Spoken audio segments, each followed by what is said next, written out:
সুপ্রিয় দর্শক, এই মুহূর্তে আমি আছি নারায়ণগঞ্জ জেলার ২৫০০ উপজেলার সাতগ্রাম ইউনিয়নের পুরিন্দা এলাকায়।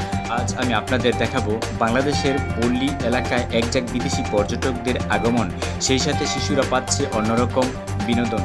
বিদেশি পর্যটকদের কাছে গ্রামের জীবন ও প্রাকৃতিক সৌন্দর্য এবং লোকসংস্কৃতি দিন দিন আরও আকর্ষণীয় হয়ে উঠছে।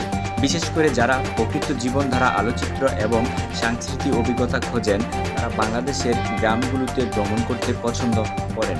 আবার পর্যটকদের প্রধান আকর্ষণ যেমন সবুজ সোনালী আশের ক্ষেত, নদী, খাল, বিল ও গ্রামীণ প্রাকৃতিক পরিবেশ, কাঁচা রাস্তা, বাঁশের সাঁকো, ভ্রমণ ও গ্রামীণ বাজার, লোকসঙ্গীত, গ্রামীণ মেলা, ঐতিহ্যবাহী খেলাধুলা, উৎসব ইত্যাদি আরও রয়েছে। যেমন দেশীয় খাবার, কৃষিকাজ, মাছ ধরা সহ দৈনন্দিন জীবন ও সূর্য অস্তের দৃশ্য কাছ থেকে দেখা। এমনকি বিদেশিরা স্থানীয় লোকজনদের সাথে মিশে সাংস্কৃতিক অভিজ্ঞতা গ্রহণ করেন। বাংলাদেশের গ্রাম শুধু প্রাকৃতিক সৌন্দর্য নয়, বরং মানুষের সরল জীবনযাপন এবং শতবর্ষের ঐতিহ্যের জন্য ও বিদেশি পর্যটকদের কাছে একটি অনন্য আকর্ষণ করা। আর সেই প্রত্যাশায় নতুন কিছু ভিডিও নিয়ে আবারও দেখা হবে। আল্লাহ হাফেজ।